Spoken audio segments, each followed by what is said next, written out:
மனுஷன் தேவனை தவிர நல்லவன் ஒருவனும் இல்லை என்று அவர் கர்த்தர் சொல்லுகிறார். அப்போ பார்த்தீங்கன்னா அந்த இடத்துல இவர் மனுஷனாய் வந்து இருக்கிறார், மனுஷனாய் இவர் வந்திருக்கிறார். ஆனால் இவருடைய கிரியைகள் தேவன் எப்படிப்பட்டவர் என்பதை வெளிப்படுத்துகிறது. ஹல்லேலூயா.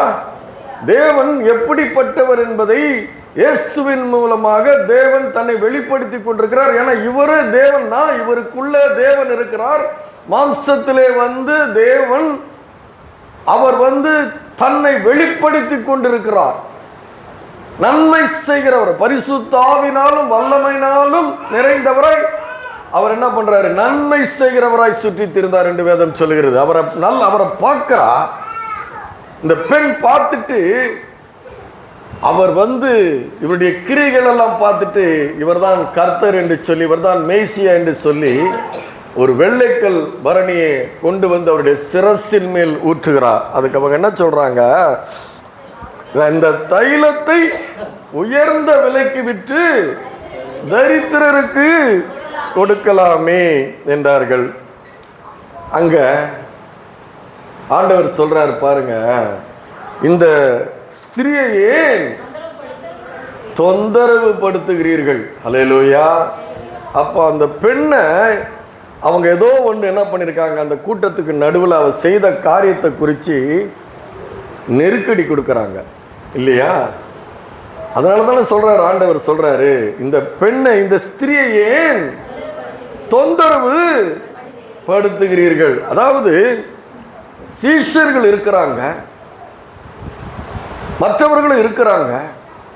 ஆனால் அந்த அவ்வளோ பெரிய கூட்டத்துக்கு மத்தியில் இந்த ஸ்திரீ செய்கிற காரியம் வந்து மகத்தான காரியமாய் அவர் மகத்தானவர், மகத்துவம் உள்ளவர் என்பதை அவ என்ன பண்றா? அதை காண்கிறாள். ஹல்லேலூயா. அவர் காண்ற அவருடைய கண் அப்படிப்பட்ட கண்ணாய் அது இருக்கிறது, அப்படிப்பட்ட ஒரு பார்வை அவளுக்கு இருக்கிறது. ஆனால் அதை சுற்றி இருந்தவங்களுக்கு அவர் செய்த மேன்மையான காரியம் தெரியல, இவர் எவ்வளவு மேன்மையானவர் என்பதும் அவங்க புரிந்து கொள்ள முடியல. இவர் மேன்மையானவர் என்று நினைச்சாதான் மேன்மையான காரியத்தை நம்ம செய்ய முடியும். ஹல்லேலூயா. நம்முடைய ஆண்டவர் மேன்மையானவர் என்பதை நாம் இருதயத்தில் விசுவாசிச்சாதான் நாம் அவருக்கென்று மேன்மையான காரியங்களை செய்ய முடியும். ஹல்லேலூயா. நம்முடைய ஆண்டவர் மேன்மை உள்ளவரா? ஹல்லேலூயா. மகத்துவமானவரா? இரக்கமுள்ளவரா? இதை புரிந்து கொள்ள முடியல. அந்த பெண்ணினுடைய இருதயத்தை, அந்த பெண் அந்த இயேசுவானவரை தன் இருதயத்தில் எவ்வளவு மேன்மை உள்ளவர், எவ்வளவு மகத்துவம் உள்ளவர் என்பதை அவ இருதயத்துக்கு தெரியும். இருதயம் வந்து இருதயத்தை எல்லாரும், உங்க இருதயம் எனக்கு தெரியுமா? அல்லேலூயா. தெரியாது. ஏன் இருதயம் உங்களுக்கு தெரியுமா எப்படி இருக்குதுன்ட்டு? ஆண்டவர் மேலே எவ்வளோ அன்பு இருக்குன்னு எனக்கு தெரியுமா? உங்க இருதயம் தெரியாது, ஏன் இருதயம் உங்களுக்கு தெரியாது. அது இருதய ஆத்மாவுக்கு சம்பந்தப்பட்டது. அப்போ அவ மேன்மை உள்ளவர் என்பதை அவ வெளிப்படுத்தி அதை படுத்துறா. இவங்க என்ன பார்க்குறாங்க? இவங்க வந்து என்ன யோசனை சொல்றாங்க? இந்த தைலத்தை 300 பணத்துக்கு விற்று தரித்திரருக்கு கொடுக்கலாமேன்னு சொல்லி அவளை வந்து ஏதோ ஒரு தகாத காரியத்தை செய்தது போல என்ன பண்றாங்க? நெருக்கிறாங்க. அதனால ஆண்டவர் சொல்றாரு, இந்த ஸ்திரியை ஏன் தொந்தரவு படுத்துகிறீர்கள்? அதே விஷயம் பார்த்தீங்கன்னா லூக்கால யோவான் சுவிசேஷம் எடுங்க, யோவான் 12வது அதிகாரம் எடுங்க. யோவான் 12வது அதிகாரத்தில் 7வது வசனம் பாருங்க. அதே சம்பவம் தான். அப்பொழுது இயேசு இவளை விட்டு விடு என்றார். ஹல்லேலூயா.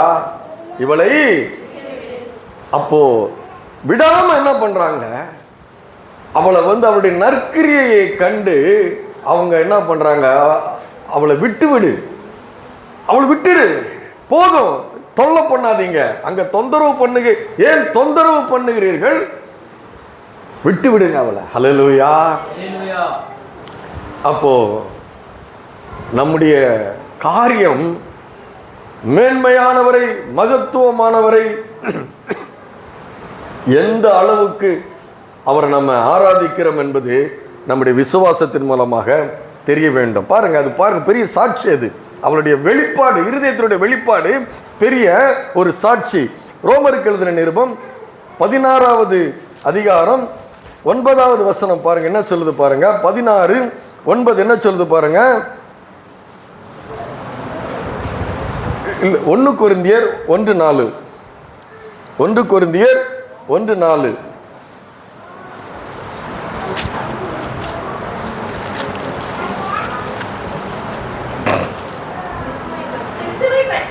கிறிஸ்துவை பற்றிய சாட்சி உங்களுக்குள்ளே ஸ்திரப்படுத்தப்பட்டபடியே. ஒரு விஷயம் பாருங்க, கிறிஸ்துவை பற்றிய சாட்சி உங்களுக்குள்ளே ஸ்திரப்படுத்தப்பட்ட படியே.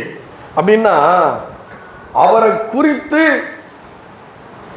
நாம இருதயத்தில் ஒரு சாட்சியாய், அவரை குறித்த ஒரு சாட்சி எப்படி இருக்குன்னா ஸ்திரப்படுத்தப்பட்ட இருக்க வேண்டும். அவர் எவ்வளவு நல்லவர் என்பது நம்முடைய இருதயத்தில் ஆழமா இருந்துச்சுன்னா அது ஸ்திரப்படுத்தப்பட்டிருக்கிறது. ஹல்லேலூயா.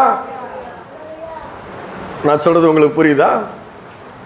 அவர் எவ்வளவு நல்லவர், அவர்தான் கர்த்தர், அவர்தான் தேவன் என்று நீங்க உங்க இருதயத்தில் நீங்க விசுவாசிக்கும் போது அது ஸ்திரப்படுத்தப்பட்டிருக்கிறது. ஸ்திரமாய் இருக்கிறது, ஆழமாய் இருக்கிறது, ஆழமாய் வேரூன்றி இருக்கிறது. அது வெளிப்படுகிறது. எப்படி வெளிப்படுத்தப்படுகிறது? அந்த மேன்மை உள்ளவரை, அவளுடைய ஆராதனை முறைமை அதை வெளிப்படுத்துகிறது. உங்களுடைய சாட்சி அதை வெளிப்படுத்துகிறது. நீங்க சபையில கையை உயர்த்தி ஆவில நிரம்பி ஆராதிக்கும் பொழுது உங்க சாட்சி என்ன பண்ணுது? அது யாரையும் பார்க்கறது இல்லை. நம்ம ஆராதிக்கும் போது யாரையாவது பார்க்குறோமா? இல்லை. கண்ணை மூடிட்டு என்ன பண்ணுறோம்? ஆராதிக்கிறோம். அது அந்த சாட்சி ஸ்திரப்படுத்தப்பட்ட சாட்சி அதை வெளிப்படுத்துகிறது. அதை போல இந்த பெண் செய்த மேன்மையானவருக்கு, மகத்துவமானவருக்கு நான் செய்கிற காரியம் அது அப்படின்னு சொல்லி அதை வெளிப்படுத்துகிறது. ஆனா அங்க யோவான் 12:4 என்ன சொல்லப்பட்டு இருக்கிறது? அவளை என்ன பண்றானா அதை வெளிப்படுத்த, அந்த விசுவாசம் ஸ்திரப்படுத்தப்பட்ட அந்த சாட்சி வெளிப்படும் பொழுது அவன் என்ன சொல்றான்? அந்த பெண்ணை ஏன் தொந்தரவு செய்கிறீர்கள் என்று இயேசு சொல்கிறார். அப்ப அந்த அளவுக்கு தொந்தரவு செய்கிறார்கள். விட்டுவிடு, இவளை விட்டுவிடு, தொல்லை பண்ணாத. என்னிடத்தில் நற்கிரியை அவள் செய்திருக்கிறார். தரித்திரர் எப்பொழுதும் உங்களிடத்தில் இருக்கிறார்கள், நான் எப்பொழுதும் உங்களிடத்திலே இரேன் என்று அவர் சொல்லுகிறார். அப்போ அந்த சாட்சி ஸ்திரப்படுத்தப்பட்ட அந்த சாட்சி எப்படி அவர் மேன்மை உள்ளவர் என்பது எப்படி வெளிப்பட வேண்டும்னா உங்க வாழ்க்கையிலே அப்படியாக வெளிப்பட வேண்டும். ஹல்லேலூயா. அது மாத்திரமல்ல, ரோமருக்கு எழுதின நிருபம் 1வது அதிகாரம் 8வது வசனம். ரோமருக்கு எழுதின நிருபம் 1வது அதிகாரம் 8வது வசனம். உங்கள் விசுவாசம் உலகமெங்கும் பிரசித்தமாகிறபடியினாலே முதலாவது நான் உங்கள் எல்லாருக்காகவும் கிறிஸ்துவின் மூலமாய் தேவனை ஸ்தோத்தரிக்கிறேன். ஹல்லேலூயா. அப்போ பாத்தீங்கன்னா அவர் என்ன சொல்றாரு? முதல் ஒரு வரி என்ன சொல்லுது? உங்கள் விசுவாசம் உலகெங்கும் பிரசித்தமாகிறபடியினாலே. ஹல்லேலூயா. அப்ப எப்படி பிரசித்தமாவது? நம்முடைய விசுவாசம் எப்படி வெளிப்படுகிறது?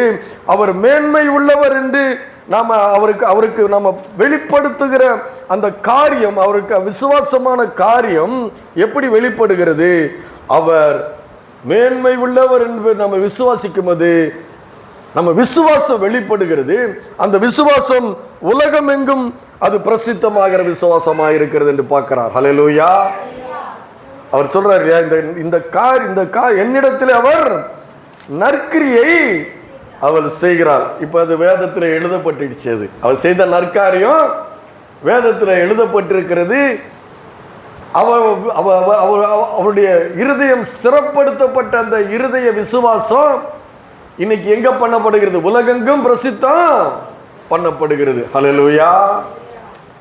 அப்போ நாம் ஆண்டவருக்கு ஒரு சாட்சி உள்ள ஸ்திரப்படுத்தப்பட்ட இருதயமாக இருந்தாலும் சரி, நம்முடைய விசுவாசம் அவர் மேன்மை உள்ளவர், மகத்துவம் உள்ளவர் என்பதை நம்முடைய இருதயம் அப்படிப்பட்ட விசுவாசம் ஆயிடுச்சுன்னா அந்த விசுவாசம் என்ன பண்ணுதான், உலகெங்கும் பிரசித்தமாகிறபடினால ஏதோ ஒரு விதத்தில் என்ன பண்ண முடியும், ஆண்டவருக்கு தன்னை முழுவதுமாக ஒப்பு கொடுத்தா என்ன பண்ணப்படுது, அந்த விசுவாசம் உலகெங்கும் பிரசித்தம் ஆகும். நீங்க விசுவாசிச்சா ஆகும். அல்லேலூயா. விசுவாசிக்கிறவனுக்கு எல்லாம் கூடும். அவனை தொந்தரவு பண்ணல, விட்டு விடுன்றார்ல, அவனை பத்தியும் பிரசித்தம் பண்ணப்படுது, அவனுடைய அவிசுவாசம் பிரசித்தம் பண்ணப்படுகிறது. வேதம் சொல்லுகிறது பாருங்க, அவனை பத்தி என்ன சொல்லப்பட்டு இருக்கிறது. 12வது அதிகாரம், யோவான் எழுதின சுவிசேஷம் 12வது அதிகாரத்தில் என்ன சொல்லப்பட்டு இருக்கிறது. அவன் யாரா இருக்கிறானா, அவன் திருடனாய் இருந்தபடியால். ஹல்லேலூயா. அவன் எப்படி இருக்கிறானா, அவன் திருடனாய் இருந்தபடியால். 6வது வசனம் படிங்க, 12:6, யோவான் 12:6. அவன் தரித்திரரை குறித்து கவலைப்பட்டு இப்படி சொல்லாமல் அவன் திருடனாய் இருந்தபடியால். அல்லேலூயா. இங்கு என்ன சொல்லப்பட்டிருக்கிறது, என்னிடத்திலே நற்கிரியை செய்திருக்கிறார். சிறப்படுத்தப்பட்ட இருதயம், ஆண்டவரை மேன்மையா சொல்லப்பட்ட அந்த இருதயம், அவனுடைய விசுவாசம் உலகெங்கும் பிரசித்தம் பண்ணப்படுகிறது. ஆனா இருதயத்தில் எப்படி மனம் திரும்பாத அந்த இருதயம், பொருளாசை உள்ள இருதயம், அவனை குறித்து என்ன சொல்லுகிறது, அவன் திருடனாய் இருந்தபடியால். அல்லேலூயா. வேதம் சொல்லுகிறது, எப்படி சொல்லுகிறது பார்த்தீங்கன்னா, நீதிமொழிகள் 26, 23, 24 பாருங்க. அவன் எப்படி பேசுறான், ஆண்டவர் முன்னாடி எப்படி பேசுறான். நேச அனலை காண்பிக்கிற உதடுகள் வெள்ளி பூச்சி பூசிய ஓட்டை போல இருக்குமாம். அல்லேலூயா. வெளியில பார்த்தா எப்படி இருக்கு அவன் பேச்சு, ஏழைக்கு கொடுக்கலாமே, தரித்திரருக்கு கொடுக்கலாமே, நல்லா தானே இருக்குது அந்த வார்த்தை. அல்லேலூயா.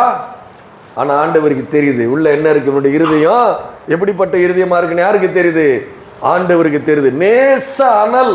அவன் வாயில பாத்தீங்கன்னா எல்லாமே, நிறைய பேர் என்ன இருக்குது வாயில நல்லவன். அல்லேலூயா. எப்படி இருக்கிறோம், எப்படி இருக்கிறோம், வாயில நல்லவர்களா இருக்கிறோம். அல்லேலூயா. ஒருத்தர் சொன்ன வார்த்தை எனக்கு மறக்காது. அவர் சொன்னாரு, அது மறக்காது, ஆனால் பார்த்தீங்கன்னா என் வாக்கும் மாறாது, என்னுடைய செயலும் மாறாதுன்னாரு. ஆனால் மனுஷன் அப்படி இல்லை. ஹல்லேலூயா. எந்த மனுஷனும் பொய்யன் என்று வேதம் சொல்லுகிறது. அது மாத்திரமல்ல, பொய் நாவினாலே பொருளை சம்பாதிக்கிறவர்களுடைய பொருளை சம்பாதிக்கிறது அது சாவை தேடுகிறவருடைய சுவாசம் போல் இருக்கும் என்று நீதிமொழிகள் 21:6 சொல்லுகிறது. நீதிமொழிகள் 21 எடுங்க, 26 எடுத்து வச்சுக்கோங்க. எப்படி இருக்கு பாருங்க. யாரை பத்தி, யூதாஸ் காரியத்தை பத்தி வேதம் சொல்லுது. நீதிமொழிகள் 21:6 எப்படி சொல்லுது பாருங்க. பொய் நாவினாலே பொருளை சம்பாதிப்பது சாவை தேடுகிறவருடைய சுவாசம் போல இருக்கும். அல்லேலூயா. என்ன எல்லாம் அமைதியா இருக்கிறீங்க. அல்லேலூயா. நம்முடைய இருதயம் எப்படி இருக்க வேண்டும், மனம் திரும்பின இருதயமா இருக்க வேண்டும். எப்படி இருக்கக்கூடாது, நம்முடைய விசுவாசம் உலக பிரசித்தமாக விசுவாசமா இருக்கணும், ஸ்திரப்படுத்தப்பட்ட இருதயமா இருக்கணும். நான் உங்களுக்கு சொல்லிக்கிட்டு இருக்கிறேன். அதனால தான் அவர் சொல்றார், மனம் திரும்புங்கள். அல்லேலூயா. நம்முடைய ஆராதனை, நம்முடைய வாழ்க்கை ஒரு பரிசுத்தமான வாழ்க்கையாக, தேவனை மேன்மைப்படுத்துகிற வாழ்க்கையாக, இயேசுவை மேன்மைப்படுத்துகிற வாழ்க்கையாக இருக்க வேண்டும். அது வெறும் உதட்டினால் அல்ல. அல்லேலூயா. இருதயத்திலிருந்து வர வேண்டும். 26, 23 நீதிமொழிகள் 26, 23. நேச அனலை காண்பிக்கிற உதடுகளோடு கூடிய தீய நெஞ்சம். அவன் சொன்னான், இதை வித்து நீ தரித்திரருக்கு கொடுக்கலாமே. அல்லேலூயா. நல்லா இருக்குது, வார்த்தை நல்லா இருக்குது. ஆனா அவன் உள்ள என்ன இருக்குது, வெள்ளி பூச்சி பூசிய ஓடு. வெள்ளி இல்லை, ஓட்டு மேல பானை வித்துட்டு இருப்பாங்க ரோட்ல. அப்படியே சும்மா சில்வர் கலர் பெயிண்ட் அடிச்சிருப்பாங்க. எல்லாருக்கும் பார்த்தா அது என்ன வெள்ளி பானை மாதிரி இருக்கும். ஆனா அது என்ன இல்லை, வெள்ளி பானை இல்லை, ஓடு. அல்லேலூயா. அவனுடைய நெஞ்சம் அப்படிப்பட்ட ஒரு நேச அனலை காட்டுது. ஆனா உள்ளம் இருதயமோ யுத்தம் அப்படின்றாரு. பின்னாடி கத்தி வச்சிருக்கிறான். வெளியில பேசுறது என்ன பேசுறான்? நல்லா பேசுறான். முதுகுக்கு பின்னாடி என்ன இருக்குது? கத்தி இருக்குது. அதான் வெண்ணெயை போல மிருதுவானவைகள். ஆனா அவனுடைய இருதயமோ யுத்தம் என்று வேதம் சொல்லுகிறது. அப்போ ஆண்டவர் என்ன சொல்றாரு? இந்த பெண்ணை போல நீ மனம் திரும்பி நீ மேன்மையானவர் என்று நீ என்னை இருதயத்தில் என்னை விசுவாசித்தால் உன்னுடைய விசுவாசம் உலக பிரசித்தப்படுத்தப்பட்ட விசுவாசமாய் இருக்கும் என்று சொல்கிறார். அப்போ இப்படிப்பட்ட ஒரு இருதயம் யூதாஸ் காரியத்துக்கு இருந்தது. இப்படிப்பட்ட இருதயம் இருக்கக்கூடாது. நாம் மனம் திரும்ப வேண்டும் என்று கர்த்தர் விரும்புகிறார். அது மாத்திரமல்ல, லூக்கா எழுதின சுவிசேஷம் 13வது அதிகாரம் 10லிருந்து 13வது வசனம் வரைக்கும் படிங்க. லூக்கா எழுதின சுவிசேஷம் 13வது அதிகாரம் வசனம் 10 முதல் 13 முடிய. ஒரு ஓய்வு நாளில் அவர் ஜெப ஆலயத்தில் போதகம் பண்ணி கொண்டிருந்தார். அப்பொழுது 18 வருஷமாய் பலவீனப்படுத்தும் ஆவியை கொண்ட ஒரு ஸ்திரீ அங்கே இருந்தாள். அவள் எவ்வளவும் நிமிரக்கூடாத கூனியாயிருந்தாள். இயேசு அவளை கண்டு தம்மிடத்தில் அழைத்து, ஸ்திரீயே, உன் பலவீனத்திலிருந்து விடுதலையாக்கப்பட்டாய் என்று சொல்லி அவள் மேல் தமது கைகளை வைத்தார். உடனே அவள் நிமிர்ந்து தேவனை மகிமைப்படுத்தினாள். இயேசு பார்க்கிறாரு, ஆலயத்துக்கு வந்திருக்கிறாரு. ஒரு பெண் கூனியா இருக்கிறாளா, எவ்வளவும் நிமிரக்கூடாத கூனியா இருக்கிறாளா, அதுவும் 18 வருஷமா அப்படி இருக்கிறாளா. பாருங்க, நான் இது மாதிரி என்னுடைய மாமியாரோட அம்மாவை நேராக தான் இருந்தாங்க. ஒரு காலகட்டத்தில் அவங்க அவங்க அப்படியே குனிஞ்சிட்டாங்க. நிமிர முடியாமல் இருந்தது. நிமிர முடியாமல் நம்ம ஒரு கொஞ்சம் அப்படியே ரொம்ப நேரம் இப்படி இருந்து பாருங்க, இருக்க முடியுமா நம்மளால? ரொம்ப கஷ்டம். ஆனால் 18 வருடமாய் இந்த பெண் அந்த நிலைமையிலே இருந்து தன்னுடைய வாழ்க்கையை அவ நடத்தி கொண்டிருக்கிறார். எவ்வளவு கடினம் அது! பலவீனப்படுத்துகிற ஆவி, நிமிர முடியாம நம்முடைய வாழ்க்கையிலே நிமிர முடியாதபடி, நம்முடைய வாழ்க்கையில தலை நிமிர முடியாதபடி. விடுதலை நாயகன் பண்ணல, விடுதலை நாயகன் நம்முடைய கர்த்தர் யாரு? விடுதலை நிமிர முடியாதபடி, தலை நிமிர முடியாது, தலை நிமிர்ந்து வாழ முடியாதபடி தேவன் மனுஷனை செம்மையானவனாக, நேராய் நிற்கிறவனாக, தலை நிமிர்ந்து தலையை உயர்த்தி வானத்தையும் பூமியும், அவர் சொல்றாரு, உன் கண்களை ஏறெடுத்து பாருங்கள் அப்படின்னு தலை நிமிர்ந்து இருக்கிறவனாக மனுஷனை சிருஷ்டித்தார். தம்முடைய சாயலின்படி சிருஷ்டித்தார், தம்முடைய ரூபத்தின்படி சிருஷ்டித்தார். ஆனா மிருகங்கள்லாம் எத்தனை காலில் இருக்குது? 4 காலில் இருக்குது. நம்ம தான் நிமிர்ந்து நிற்கும்படி செம்மையானவனாக, நேராக நிமிர்ந்து வாழக்கூடியவனா வச்சிருக்கிறாரு. ஆனா அப்படிப்பட்ட அந்த மனுஷியை அந்த பலவீனப்படுத்துகிற ஆவி அப்படி கூனியா மாத்தி வச்சிருக்குது. அங்க ஜபாலயத்தில் ஆண்டவர் வந்திருக்கிறாரு. அவர் பார்க்கிறாரு. அவளை பார்த்துட்டு என்ன சொல்றாரு? மகளே, ஸ்திரீயே, உன் பலவீனத்திலிருந்து நீ விடுதலையாக்கப்பட்டாய் என்று சொல்லி அவள் மேல் தமது கைகளை வைத்தார். உடனே அவள் நிமிர்ந்து தேவனை மகிமைப்படுத்துகிறார். பாருங்க, இதே சபையில் இங்க இருக்கிறாங்கன்னு நினைக்கிறேன். அந்த சகோதரி இங்க இருக்கிறாங்க, அந்த அம்மா அங்க இருக்கிறாங்கன்னு நினைக்கிறேன். காலில் சக்கரை வியாதினால ரொம்ப பாதிக்கப்பட்டு இங்கே வந்தாங்க இல்லையா? உங்கள் சபை மேய்ப்பர் அவர் தான் என்ன பண்ணார்? கை வச்சு ஜெபம் பண்ணி விடுதலையாக்கி இன்னைக்கு என்ன பண்ணுறாங்க? அவங்க இந்த சபையில் இருக்கிறாங்க, வந்திருக்கிறாங்கன்னு நினைக்கிறேன். அவங்க சுகமாயிட்டாங்க. நான் பார்த்துருக்குறேன் அவங்கள. அவங்க கால் சுகமானதை நான் பார்ப்பேன். அவங்க காலை பார்ப்பேன், கால் சுகமாக இருக்குது.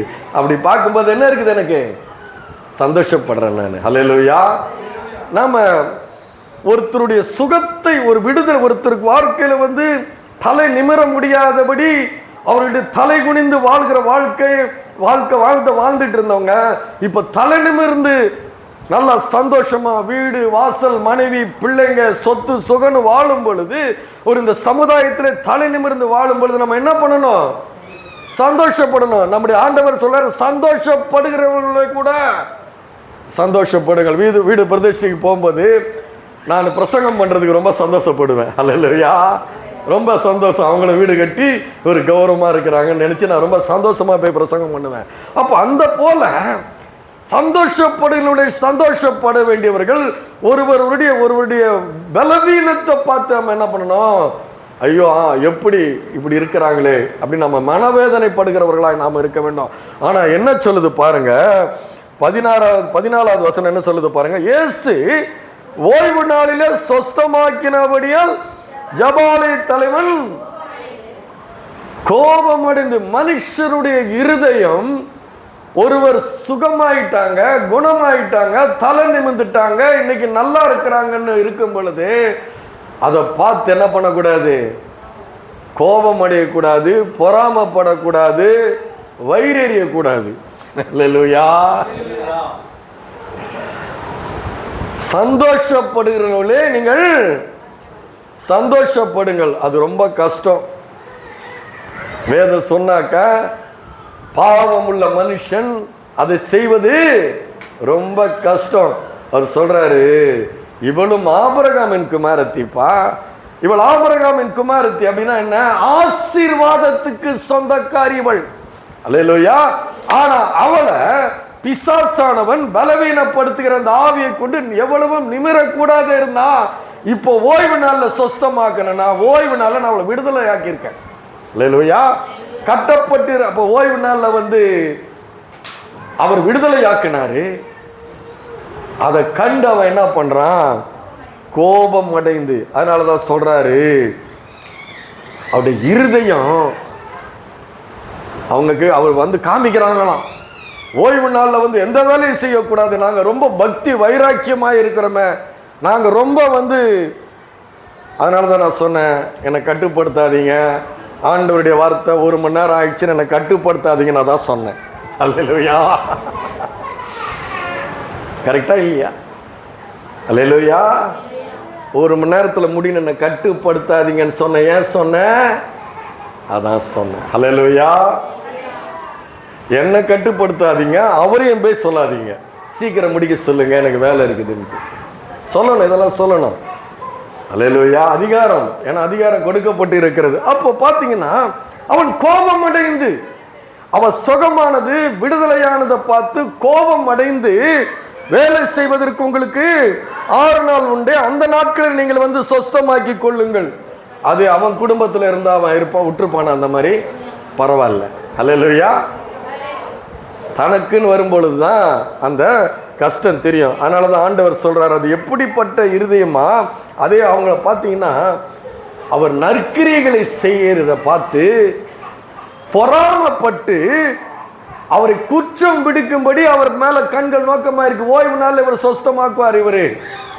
இவர் என்ன பண்ணுவார்? ஓய்வு நாள்ல இவரு சொஸ்தமாக்குவார். இவரை குற்றம் பிடிக்கணும். இவர் தேவனுடைய காரியங்களை இவர் கை கொள்ளுகிறதுல, ஓய்வு நாளில் நீ வேலை செய்யாதிருப்பாயாக அப்படின்னு சொன்னா இவர் ஓய்வு நாளில் வேலை செய்யறாரு என்று குற்றம் பிடிக்கும்படி அவர் மேல் நோக்கமா இருந்தார். மனுஷனுடைய இருதயம் எப்படி இருக்கு பார்த்தீங்களா? அதனாலதான் வேதம் சொல்லுகிறது. எப்படி சொல்லுகிறதுனா, சகரியா 7:12 எடுங்க. சகரியா 7:12 அவர் சொல்றாரு, அவருடைய குணத்தை எப்படி சொல்றாரு பாருங்க. சகரியா 7:12 பக்கம் 1220வது பக்கம். 7:12 எடுங்க. வேதத்தையும் சேனைகளின் கர்த்தர் தம்முடைய ஆவியின் மூலமாய் முந்தின தீர்க்க தரிசனங்களை கொண்டு சொல்லி அனுப்பின வார்த்தைகளையும் கேளாதபடிக்கு தங்கள் இருதயத்தை வைரமாக்கினார்களாம். ஆகையால் மகா கடுங்கோபம் கொண்டு சேனைகளின் கர்த்தரிடத்திலிருந்து கடுங்கோபம் சேனைகள் கர்த்தரிடத்திலிருந்து உண்டாயிட்டான். அல்லேலூயா. பாருங்க, அந்த இருதயம் கோபம் அடைந்து என்று சொல்லப்பட்டிருக்கிறது. அந்த இருதயத்தை பத்தி அது ஆங்கிலத்தில் என்ன சொல்லப்பட்டிருக்கு? இதுல அவர் என்ன சொல்றாரு? இருதயத்தை வைரமாக்கினார்கள் போட்டிருக்குது. ஆங்கில வேதத்தில் என்ன பண்றது? இன்டெக்ஸ்டரபிள் ஹார்ட்னஸ், ஊடுருவ முடியாதான். தேவனுடைய வார்த்தை ஊடுருவ முடியல. அந்த அளவுக்கு இன்டெஸ்ட்ரக்சபிள் ஹார்ட்னஸ், ரொம்ப கடினமான இருதயமாக இருக்கிறது. அதான் சொல்றார் ஆண்டவர், மனம் திரும்புங்கள், பரலோக ராஜ்யம் சமீபமாயிருக்கிறது அப்படின்னு ஆண்டவர் சொல்றாரு. அதே இந்த சம்பவம் மார்க்கு 3 கூட இன்னொன்று வருது. சூம்பின கை உள்ள ஒரு மனுஷன் இருக்கிறான், அவனையும் சுகமாக்காதபடி அவங்க என்ன பண்றாங்க, அப்படிப்பட்ட இருதயமுடையவர்களாகத்தான் அவங்க இருக்கிறாங்க. மத்தேயு எழுதின சுவிசேஷம் இன்னொரு சம்பவம் பார்க்கலாம். மத்தேயு எழுதின சுவிசேஷம் 15வது அதிகாரம் வசனம் 21 28 முடிய. மத்தேயு 15 21 28 முடிய. பின்பு இயேசு அவ்விடம் விட்டு புறப்பட்டு தீரு சீதோன் பட்டணங்களில் திசைகளுக்கு போனார். அப்பொழுது அந்த திசைகளில் குடியிருக்கிற கானானிய ஸ்திரீ ஒருத்தி அவரிடத்தில் வந்து, ஆண்டவரே, தாவீதின் குமாரனே, எனக்கு இரங்கும் என்று என் மகள் பிசாசினால் கொடிய வேதனைப்படுகிறார் என்று சொல்லி கூப்பிட்டாள். அவளுக்கு பிரதியுத்தரமாக அவர் ஒரு வார்த்தையும் சொல்லவில்லை. அப்பொழுது அவருடைய சீஷர்கள் வந்து, இவள் நம்மை பின்தொடர்ந்து கூப்பிடுகிறாளே, இவளை அனுப்பிவிடும் என்று அவரை வேண்டிக் கொண்டார்கள். பாருங்க என்ன சொல்றாங்க, அந்த திசையில் இருக்கிற தீரு சீதோன் பட்டணங்களில் திசைக்கு போனார். அப்ப அந்த திசைகளில் குடியிருக்கிற கானானிய ஸ்திரீ ஒருத்தி அவரிடத்தில் வந்து, ஆண்டவரே, அவள் தெரியுது, தாவீதின் குமாரனே, எனக்கு இரங்கும், என் மகள் பிசாசினால் கொடிய வேதனைப்படுகிறாள். அவ தன்னுடைய எந்த ஒரு தாய்க்குமே அவர் சொல்றாரு, நான் தாயினும் மேலான அன்புடையவர். ஹல்லேலூயா. ஸ்திரியானவள் தன் கர்ப்பத்தின் பாலகனுக்கு இறங்காமல் அவளை மறப்பாளோ? அவள் மறந்தால் நான் உன்னை மறவேன் என்று சொன்ன தேவன். அவளுடைய மகள் பிசாசினால் கொடிய வேதனை படுகிறாள். ஆண்டவர் எதற்கு வந்தாரா? பிசாசின் கிரிகளை அழிக்கவே கர்த்தர் உலகத்திலே வந்தார். ஹல்லேலூயா. யாருடைய கிரிகளை அழிக்க வந்தாரு? பிசாசின் கிரிகளை அழிக்கவே உலகத்தில் வந்தார். அவர் சொல்றார் இல்லையா, திருடன் திருடவும் கொல்லவும் அழிக்கவும் வருகனாய் என்று அவன் வேறொன்றுக்கும் வரான். அப்போ கொடிய வேதனையை அவ அனுபவிச்சு கொண்டிருக்கிறார் தன்னுடைய பிள்ளை மகளுக்காக. வந்து அவர் சொல்றா, ஆண்டவரே, தாவீதின் குமாரனே, எனக்கு இரங்கும். சீஷர்கள் சொல்றாங்க, அவளுக்கு பிரதியுத்தரமாக அவர் ஒரு வார்த்தையும் சொல்லவில்லை. அப்பொழுது அவருடைய சீஷர்கள் வந்து, இவள் நம்மை பின்தொடர்ந்து கூப்பிடுகிறாள், இவளை அனுப்பிவிடும். எதுக்கு இவளுக்கு? இவளை அனுப்பிடும். ஒண்ணுமே சொல்லாம இருக்கிறா. நீர் ஒண்ணுமே சொல்லாம இருக்கனால அவ பின்னாடியே வந்து துரத்திக்கிட்டு வந்துட்டு இருக்கிறா. இவளை போன்னு சொல்லிடும். ஏன் போன்னு சொல்லணும்ன்றாங்க, அவ கானானிய ஸ்திரீ. அல்லேலூயா. புறஜாதி. புறஜாதினா இஸ்ரவேல் வம்சம் இல்லை, யூதா வம்சம் இல்லை. அவ வந்து ஒரு புறஜாதியா இருக்கிறா, சபிக்கப்பட்ட சந்ததியா இருக்கிறா. அல்லேலூயா. கானான் சபிக்கப்பட்டவன், அந்த சந்ததியில வந்தவளா இருக்கிறா. அப்ப இவங்களுடைய இருதயம் எப்படி இருக்குன்னா, இஸ்ரவேல் ஜனங்களுடைய இருதயம் எப்படி இருக்குன்னா, நாங்க தான் விசேஷித்தவர்கள், நாங்கள் தான் கர்த்தரிடத்திலிருந்து கிருபை பெற்றவர்கள், நாங்க தான் தேவனுடைய பிள்ளைகள்.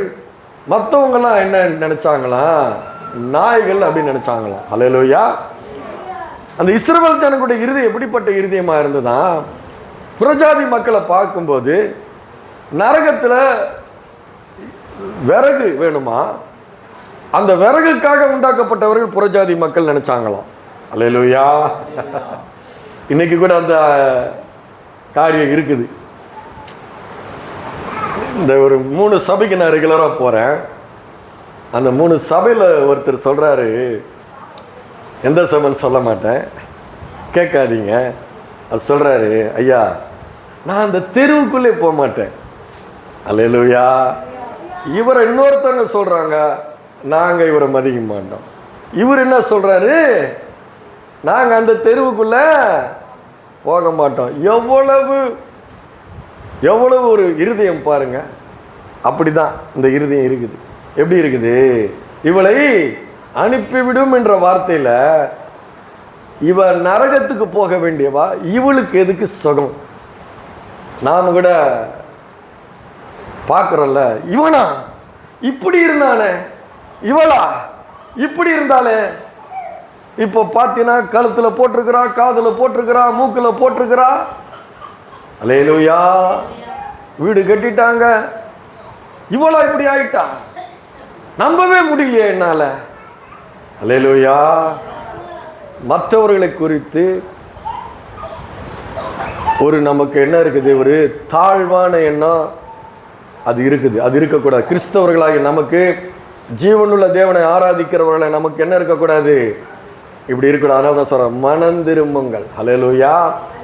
மனந்திரும்புங்கள், பரலோக ராஜ்யம் சமீபமாக இருக்கிறது. நம்முடைய இருதயம் இப்படிப்பட்ட இருதயமாக இருக்கவே கூடாது. நம்முடைய இருதயம் எப்படி இருக்கணும்? விசாலமாக இருக்க வேண்டும். இருதயம் விசாலமாக இருக்க வேண்டும். சங்கீதம் 119:25 சொல்லுகிறது, என்னுடைய இருதயத்தை விசாலமாக்கும், அப்பொழுது நான் நம்முடைய கற்பனைகளின் வழியாக ஓடுவேன் என்று சங்கீதக்காரன் சொல்ல. இருதயத்தை விசாலமாக்கணும்.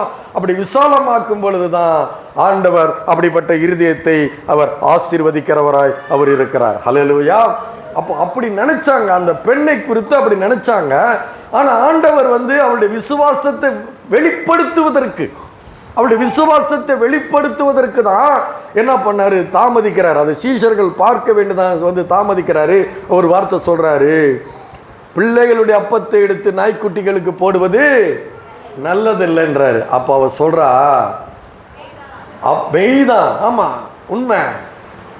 யாரு பிள்ளைக்கு தான் ஃபர்ஸ்ட் கொடுப்பாங்க, ரெண்டாவது தான் மீதி எடுத்து தான் நாய்க்கு போடுவாங்க. அது உண்மைதான் ஆண்டவரே, நான் நாய் தான். மெய்தான்னா என்ன, நான் நாய் தான், ஆனா நீர் தான் என் ஆண்டவர். ஹல்லேலூயா. நீர் சொல்றதுக்கு அதிகாரம் உடையது, நீர் அதிகாரம் உடையவர், நீர் என்ன வேணா சொல்லலாம். ஹல்லேலூயா. குயவன் ஒரு மண்பாண்டத்தை கனமான பாத்திரத்துக்கும் கனவீனமான பாத்திரத்துக்கும் செய்வதற்கு அந்த மண்ணின் மீது அதிகாரம் உடையவர். ஆனா அவர்கிட்ட அது கிடையாதுங்க. நம்முடைய ஆண்டவர்கிட்ட அவர் கிடையாது. ஆண்டவர் எதை வெளிப்படுத்த விரும்புகிறாரு, அவளுடைய விசுவாசத்தை சீஷர்கள் பார்க்கணும். நான் யாருன்னு அவ தெரியுது, இவங்களுக்கு தெரியல, சீஷர்களுக்கு தெரியல. அல்லேலூயா. நான் இப்போ சொல்றேன், நீங்க அவர் யார் என்று நீங்கள் இருதயத்திலே விசுவாசித்தால் நீங்கள் தேவனுடைய மகிமையை காண்பீர்கள். இங்க இருக்க ஒவ்வொருவருக்கும் சொல்றேன். அல்லேலூயா. பவுல் சொல்றாரு, நான் விசுவாசித்திருக்கிறவர் இன்னார் என்று அறிவேன். அல்லேலூயா. நான் விசுவாசித்திருக்கிறவர் இன்னார் என்று. அப்படிப்பட்ட ஒரு இருதயம், விசுவாசத்தினாலே ஸ்திரப்படுத்தப்பட்ட இருதயம், கர்த்தரை மேன்மையாய் நீங்க மேன்மையா பார்க்கிற இருதயம் உங்களுக்கு இருந்துச்சுன்னா நீங்க தேவனுடைய மகிமையை கண்டிப்பா உங்களுடைய வாழ்க்கையில நீங்க பார்ப்பீங்க. அல்லேலூயா. அதான் வெளிப்படுது. பரவாயில்ல ஆண்டவரே, நீர் என்ன வேணா சொல்லலாம், என்ன வேணா நீர் சொல்லலாம். ஆனா அவர் யோவான், பரிசுத்த யோவான் ஸ்நானகன் சொல்லுகிறான், இவர் உலகத்தின் பாவங்களை சுமந்து தீர்க்கிற தேவ ஆட்டுக்குட்டி. அவர் தேவ ஆட்டுக்குட்டி. ஆனா அவர் அந்த வம்சத்துல பிறக்கிறாரு, அந்த வம்சத்தை தெரிந்து கொண்டார், அந்த வம்சத்துல பிறக்கிறாரு. அதனால அவர் அவங்களுக்கு சொந்தக்காரர் அல்ல. உலகத்தின் பாவங்களை சுமந்து தீர்க்கிற தேவாட்டுக்குட்டி உலகங்களை தெரிந்த ஒரு வார்த்தையால சிருஷ்டித்து ஒரு வார்த்தையால தாங்கி கொண்டிருக்கிற ஒரு அற்புதமான தேவன் நம்முடைய தேவன். ஹல்லேலூயா. அவர் சொல்றாரு, என் நாமத்தினால எதை கேட்டாலும் நான் கொடுப்பேன். கிறிஸ்தவங்களுக்கு தான் கொடுப்பேன்னு சொன்னாரா? கிடையாதுங்க. என் நாமத்தினாலே எதை கேட்டாலும் கொடுப்பேன், யார் கேட்டாலும் கொடுப்பேன். யார் கேட்டாலும் கொடுப்பாருங்க அவருடைய நாமத்தினால. அல்லேலூயா. அவ்வளவு இரக்கமுள்ள தேவன் அவர். அதுதான் சொல்லப்பட்டிருக்கிறது. ரோமர் 4:16 என்ன சொல்லி இருக்கிறது? விசுவாசத்தினாலே. அல்லேலூயா. விசுவாசத்தினாலே. விசுவாசம் தான் வேணும். அவர் சொன்னா நம்ம மனம் திரும்பணும்னா நாம மனம் திரும்ப வேண்டும். வேதம் என்ன சொல்லுது பாருங்க, ஆதலால்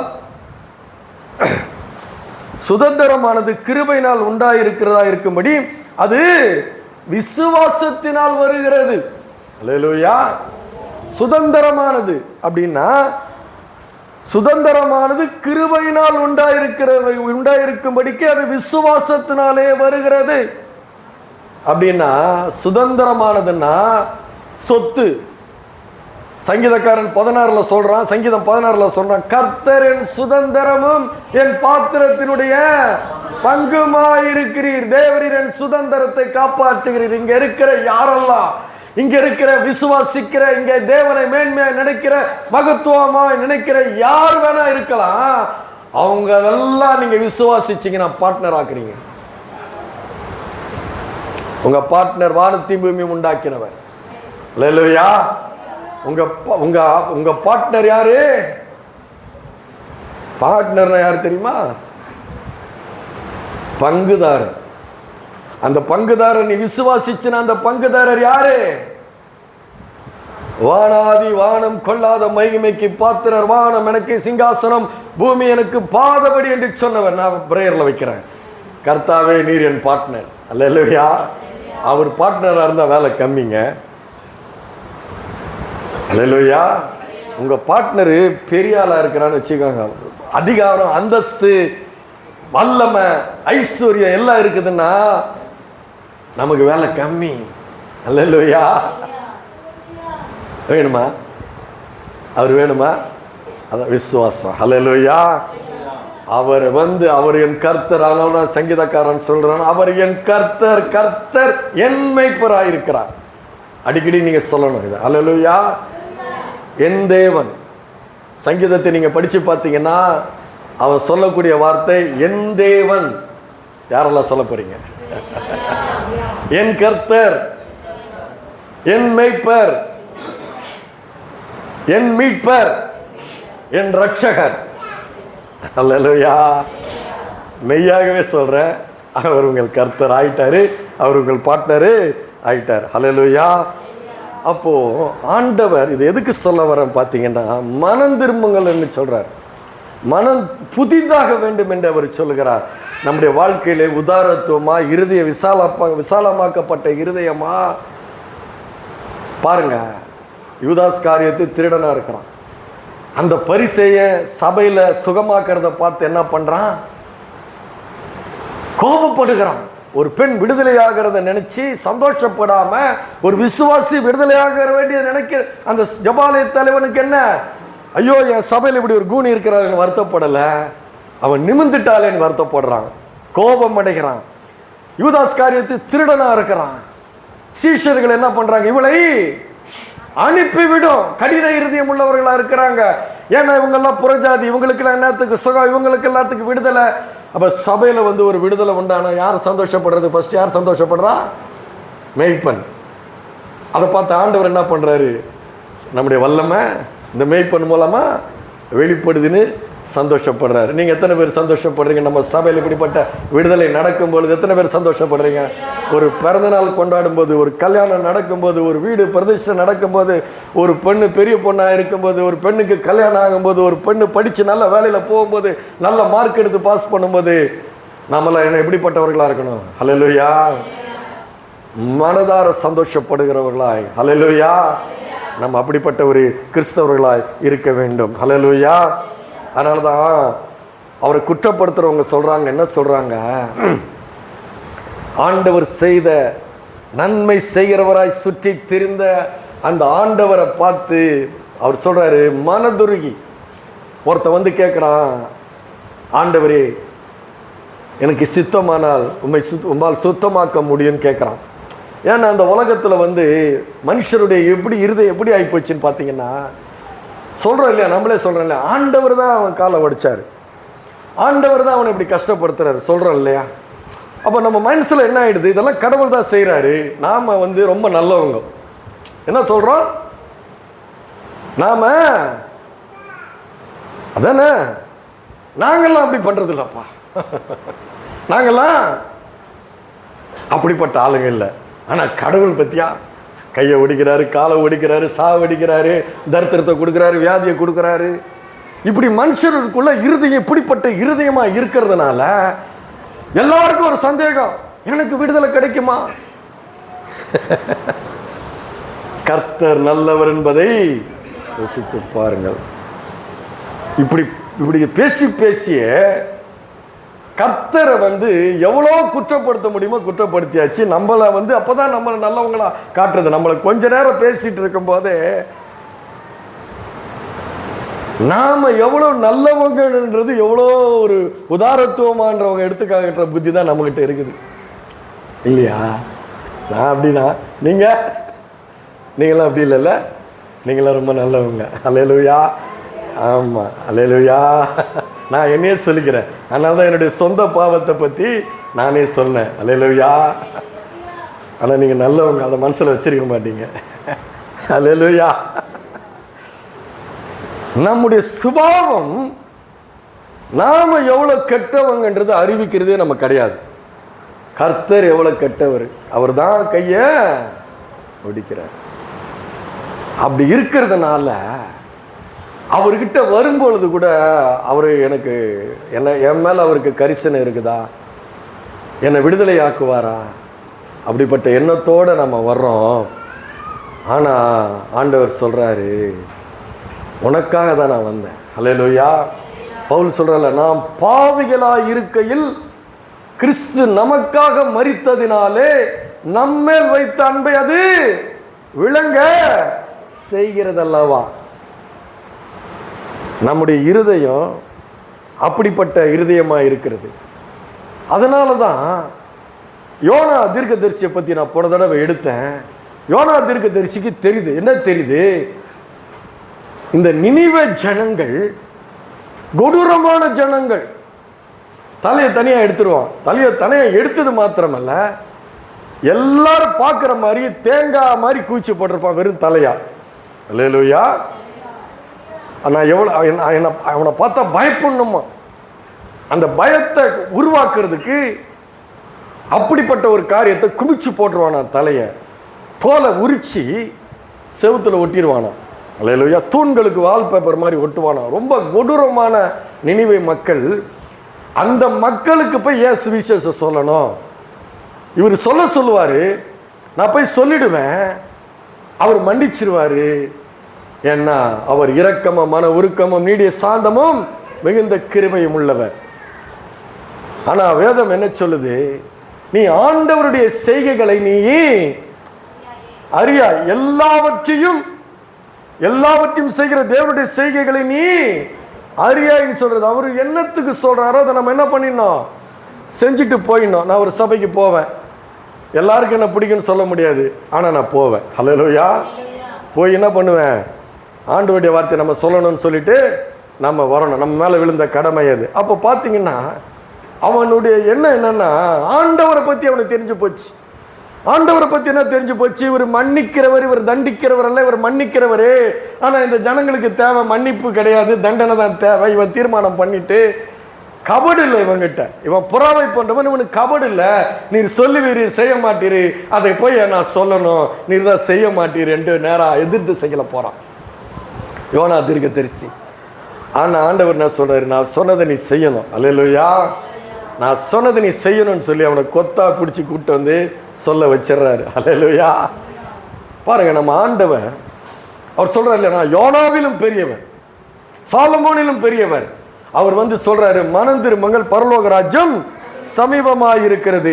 வேதம் சொல்லுகிறது. மத்தேயு எழுதின சுவிசேஷம் 21வது அதிகாரம் வசனம் 28 32 வரை படிங்க. மத்தேயு எழுதின சுவிசேஷம் 21வது அதிகாரம் வசனம் 28 32 முடிய படிங்க. அவரை பத்தி என்ன சொல்றாங்களா? 21 28மா? படிங்க படிங்க படிங்க படிங்க. ஆயினும் உங்களுக்கு எப்படி தோன்றுகிறது, ஒரு மனுஷனுக்கு 2 குமாரர் இருந்தார்கள். மூத்தவனிடத்தில் அவன் நீ போய் என் திராட்சை தோட்டத்தில் வேலை செய் என்றான். மாட்டேன் என்றான். மனஸ்தாபப்பட்டு போனான். இளையவனிடத்திலும் அவன் அப்படியே சொன்னான். அவன் போகிறேன் ஐயா என்று சொல்லியும் போகவில்லை. இந்த நிலை அப்படின்னு கேட்கிறாரு. ஒருத்த மூத்தவனை வேலை செய்யன்னு சொல்றாரு. அவன் செய்ய மாட்டேன்ட்டான். மூத்த குமாரன் வேலை செய்ய மாட்டேன்னு சொல்லிட்டான்.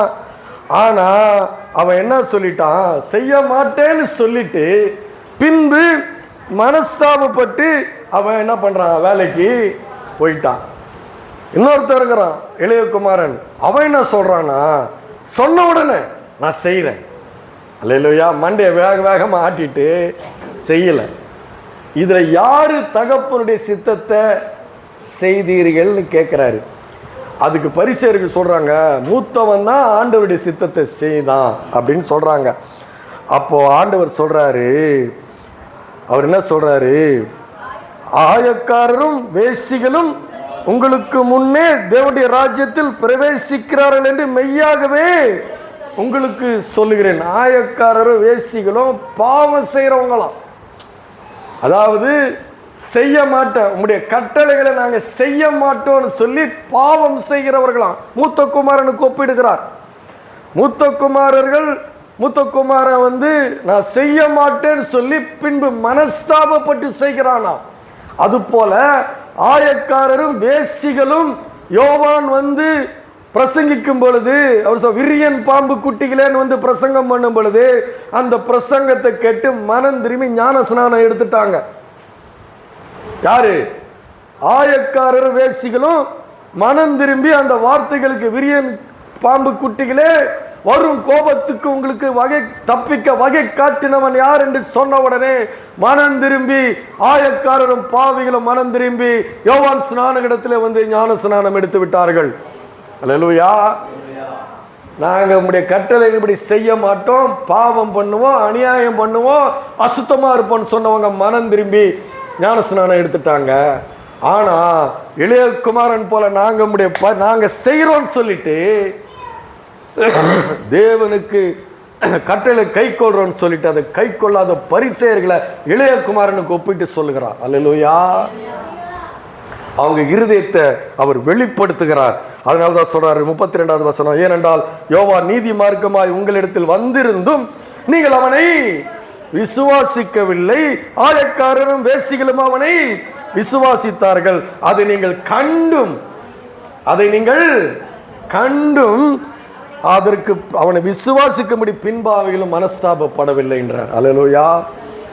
யோனா தீர்க்கதரிசி பாவிகள் இடத்துல அனுப்புறாரு, போகமாட்டேங்கிறாரு. யோனா தீர்க்கதரிசி போகல. ஆனா ஆண்டவர் இந்த உலகத்துல வரும் பொழுது அவர் சொல்றாரு இல்லையா, உலகம் முழுவதும் பொல்லாங்கனுக்குள் கிடக்கிறது. உலகம் யாருக்குள்ள கிடக்குது? பொல்லாங்கனுக்குள் கிடக்கிறது. நல்லவன் ஒருவனும் இல்லை, எல்லோருடைய தொண்டையும் திறக்கப்பட்ட பிரேத குழி அப்படின்றாரு. கொடுமை செய்கிறார்கள், வாயில் வஞ்சனை இல்லை. எல்லாம் எப்படி இருக்குது? அப்படிப்பட்ட இருதயத்தில் இருக்கு, அப்படிப்பட்ட இருதயமுடையவர்களா இருக்கிற அந்த பூமியில பிதாவினுடைய சித்தத்தை கேட்டு இறங்கி வந்தார். அல்லேலூயா. அதனாலதான் சொல்றேன், நான் யோனாவிலும் பெரியவன். அல்லேலூயா. நம்ம யார் ஆராதித்துக் கொண்டிருக்கிறோம்? யோனாவிலும் பெரியவர், சாலமோனில் பெரியவர், மோசேயை வீட்டை உண்டு பண்ணினவனை காட்டிலும் அவர் பெரியவராயிருந்து அவர் வந்திருக்கிறார். அவரை தான் நம்ம விசுவாசிக்கிறோம், அவருடைய வார்த்தைகளுக்கு தான் நம்ம கீழ்ப்படுகிறோம், அவரை தான் நம்ம ஆராதித்துக் கொண்டிருக்கிறோம். அல்லேலூயா. யோனாவை பத்தி போன தாரம் எடுக்கும் பொழுது தான் சொன்னேன், ஒரு மனுஷனுடைய இருதயம் எப்படி இருக்குது, ஆண்டவரை பத்தி தெரியுது. யோனா மேல தப்பு இல்லை, ஆண்டவரை பத்தி அவன் தெரிஞ்சுக்கிட்டான். ஏன்னா அவன் தீர்க்கதரிசி, இவர் சொல்லுவாரு, செய்ய மாட்டாரு, அப்ப நான் ஏன் போய் சொல்லணும்? ஆனா பிதா இயேசு குமாரனை அனுப்புகிறாரு. குமாரனை போக மாட்டேன்னு சொல்ல, எனக்கு ஒரு சரீரத்தை ஆயத்தம் பண்ணுங்கள் என்றாரு. வர்றாரு, எபிரேயர்ல சொல்லப்பட்டிருக்கு, எனக்கு ஒரு சரீரத்தை ஆயத்தம் பண்ணுங்கள். அப்போ ஒருவரும் சேரக்கூடாத ஒளியில் வாசம் பண்ணுகிறவர். அல்லேலூயா. அவர் சொல்றார், என்னில் பாவம் என்று யார் என்னை குற்றப்படுத்தக்கூடும்? அப்பேற்பட்ட மகா பரிசுத்தம் உள்ள தேவன் மாம்சத்திலே வந்தார். அல்லேலூயா. மாம்சத்திலே அவர் நம்மில் ஒருவரை போலாக வெட்கப்படவில்லையா? நம்மை போல ஆவதற்கு அவர் வெட்கப்படல, சகோதரரை போலாக வெட்கப்படல. அப்பேற்பட்ட மகிமைக்கு சொந்தக்காரரான தேவன் இந்த பூமியில இறங்கி பிதாவினுடைய சித்தத்துக்கு தன்னை முழுவதுமாக ஒப்பி கொடுத்தார். அவருக்கு தேவனுக்கு சமமாயிருந்தும் அதை கொள்ளையாடின பொருளாக எண்ணாமல், அல்லேலூயா, அவர் என்ன சொன்னாரோ அதை வந்து செய்து முடித்தார். சொல்றாங்க இல்லையா, இவர் பாவிகளின் நேசர் இல்லையா? ஆயக்காரருக்கும் பாவிகளுக்கும் சிநேகிதர். யார் சொல்றாங்க? பரிசேயர் சொல்றாங்க. அந்த பரிசேயர் தான் சொல்றாங்க. ஆண்டவர் சொல்றாரு, நீ செய்யறன்னு சொல்லி செய்யல, ஆனா இவங்க செய்ய மாட்டோம், பாவம் தான் பண்ணுவோன்னு சொல்றவங்க மனம் திரும்பிட்டாங்க, இவங்க தான் தேவனுடைய ராஜ்யத்துல பந்தி இருப்பார்கள் சொல்லுகிறார். ஹல்லேலூயா. அப்போ எப்படி இருக்கக்கூடாது? கிறிஸ்தவர்கள் எப்படி இருக்கக்கூடாது? அந்த யூதாஸ் காரியத்து மாதிரி இருக்கக்கூடாது, அந்த பரிசேயன் கோபம் அடைந்த பரிசேயன் மாதிரி இருக்கக்கூடாது, இயேசுவோடு கூட இருந்த சீஷர்கள் மாதிரி இருக்கக்கூடாது. சபையில் நிறைய பேர் இயேசுவோடு இருக்கலாம், ஆனால் இயேசுனுடைய சீஷரை போல கடின இருதயம் உள்ளவர்களா, பிரிவினைகள் இல்லாமல் பிரிவினை உள்ளவர்களா இருக்கக்கூடாது. அல்லேலூயா. அப்போ அந்த அப்படிப்பட்ட இருதயமுடைய கிறிஸ்தவர்களாகத்தான் நாம் இருக்க வேண்டும். அல்லேலூயா. ஆண்டவர் வந்து நம்ம கிட்ட கிறிஸ்தவர்கிட்ட எதிர்பார்க்கிறது நம்முடைய இருதயத்தில் உண்மை இருக்க வேண்டும் எதிர்பார்க்கிறார். அல்லேலூயா. கொஞ்சத்தில் உண்மை உள்ளவனை அநேகத்தின் மேல் அதிகாரியாக்குகிறவர். உண்மை உள்ள மனுஷன் பரிபூர்ணம் உள்ள ஆசீர்வாதங்களை பெறுவான். நாம் அப்படிப்பட்ட கிறிஸ்தவர்களாக இருக்க வேண்டும் என்று அவர் சொல்றார். ஆனால் தான் சொல்றாரு, மனம் திரும்புங்கள்ன்றாரு. மனம் போற வழியை மாத்து. இந்த உலகத்துல வந்து எல்லாம் தலைகீழ நடந்துட்டு இருக்கிறான், நீ நேரா நட. அல்லேலூயா. உன்னுடைய பாதையை மாத்து, நீ திரும்ப போற பாதைக்கு எதிர்பக்கமா வா. அது சரியில்லாத பாதை. என்ன சொல்லல, உலகத்தோட ஒத்துப்போ. அல்லேலூயா. ஊரோட ஒத்துப்போ. இல்ல, கிறிஸ்தவனால முடியாதுங்க. கிறிஸ்தவனால முடியாது. அவன் ஆண்டவருடைய வார்த்தைக்கு தான் கீழ்ப்படிய வேண்டும். அல்லேலூயா. இந்த வேதம் எப்படி சொல்றது அப்படிதான் வாழ வேண்டும். உண்மை உள்ள மனுஷனா இருக்க வேண்டும் என்று கர்த்தர் விரும்புகிறார். சங்கீதம் 51:15 அவன் சொல்றான் பாருங்க. 51:6 இதோ உள்ளத்தில் உண்மை இருக்க விரும்புகிறீர், அந்த கரணத்தில் எனக்கு ஞானத்தை எனக்கு தெரியப்படுத்துவீர். உள்ளத்தில் உண்மை இருக்க விரும்புகிற ஆண்டவரை நாம் ஆராதித்துக் கொண்டிருக்கிறோம். அல்லேலூயா. அதான் சொல்றாரு, ஆண்டவரே என் உதடுகளை திறந்தருளும், அப்பொழுது என் வாயுடைய புகழை அறிவிக்கும். அல்லேலூயா. அதனால தான் சொல்றாரு, இப்படிப்பட்ட மனுஷர்கள் மத்தியில் தான் வந்து நம்முடைய ஆண்டவர் ஊழியம் செய்து முடித்தார். அல்லேலூயா. இப்படிப்பட்ட மனுஷர்கள் மத்தியில் தான் நம்ம ஆண்டவர் நம்மை மனம் திரும்ப அழைக்க வந்தார். இப்படிப்பட்ட மனுஷர்களாகிய நம்ம தான் தெரிந்து கொண்டார். நாம் இப்படிப்பட்டவர்களாக தான் இருந்தோம். ஒரு விதத்தில் யூதாஸ் காரியத்து மாதிரி இருந்திருக்கலாம், ஒரு விதத்தில் பரிசேயர்கள் மாதிரி இருந்திருக்கலாம், ஒரு விதத்தில் இப்போ சபையில் இருந்த சீஷர்கள் போல இருக்கலாம். ஆனால் ஆண்டவர் சொல்றாரு, நாம் மனம் திரும்ப வேண்டும் என்று, அவரை போல இருக்க வேண்டும் என்று விரும்புகிறார். அதனால தான் பவுல் சொல்றாரு, கிறிஸ்து இயேசுவில் இருந்த சிந்தையே உங்களில் இருக்க கடவுள் என்று சொல்கிறார். அல்லேலூயா. மனம் திரும்பினா கிறிஸ்து இயேசுவில் உள்ள சிந்தை நம்மிடத்தில் இருக்க வேண்டும் என்று விரும்புகிறார். அல்லேலூயா. தாழ்மை, இருதயத்தில் தாழ்மை இருக்க வேண்டும். அல்லேலூயா. அல்லேலூயா. ஆனால் யோனா கொஞ்சம் ஆண்டவரை பற்றி அறிஞ்சதுனால அப்படி போனார். யோனாவிலும் பெரியவர் நமக்கு வந்து அவருடைய வார்த்தையை அறிவிக்கிறவராக இருக்கிறார். அல்லேலூயா. கர்த்தருக்கு மகிமை உண்டாவதாக.